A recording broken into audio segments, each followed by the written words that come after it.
ഒരു caramel pudding ഉണ്ടാക്കിയെടുത്താലോ? അളവൊന്നും ചോദിക്കരുത്, അളവൊന്നും ഇല്ല കേട്ടോ. എല്ലാം നിങ്ങൾ കൈയളവിനെടുക്കുക.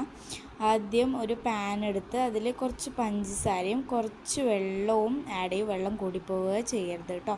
കൂടിപ്പോയാൽ ഷുഗർ സിറപ്പാവും കേട്ടോ. എന്നിട്ട് കുറച്ച് വെള്ളം ആഡ് ചെയ്യാവേ. എന്നിട്ട് നന്നായിട്ട് മിക്സ് ചെയ്ത് കൊടുക്കാം. എന്നിട്ട് കാരമലാക്കി എടുക്കാം. എന്നിട്ട് അത് പാത്രത്തിൽ ഒഴിച്ച് കൊടുത്ത് അതൊന്ന് മാറ്റി വെക്കാം. പിന്നെ ഒരു മിക്സി ജാറെടുത്ത് 8 സ്ലൈസ് ബ്രെഡും 2 മുട്ടയും കുറച്ച് പാലും പഞ്ചസാരയും ഇട്ട് ഒന്ന് ബ്ലെൻഡ് ചെയ്തെടുക്കുക കേട്ടോ. എന്നിട്ട് ആ മാറ്റി വെച്ച് അതിലേക്ക് ഒഴിച്ച് കൊടുക്കാം. എന്നിട്ടൊരു പാൻ എടുത്ത് അതിൽ കുറച്ച് വെള്ളവും അതിൻ്റെ മുകളിൽ ഇതും വെച്ച് കൊടുത്ത് 30 മിനിറ്റ് അടച്ചു വെക്കുക കേട്ടോ. അടച്ചു വെച്ചതിന് ശേഷം എടുത്ത് കുറച്ച് ചൂടാറിയതിന് ശേഷം ഫ്രിഡ്ജിൽ കയറ്റി വെക്കുക കേട്ടോ. ഒരു 2 മണിക്കൂർ എങ്കിലും ഫ്രിഡ്ജിൽ വെക്കണം കേട്ടോ. എന്നിട്ട് അതെടുത്ത് മറിച്ചിട്ടിട്ട് തിന്നാം കേട്ടോ. നല്ല ടേസ്റ്റാണ്. എന്തായാലും മസ്റ്റ് ട്രൈ ആയിട്ടാണേ.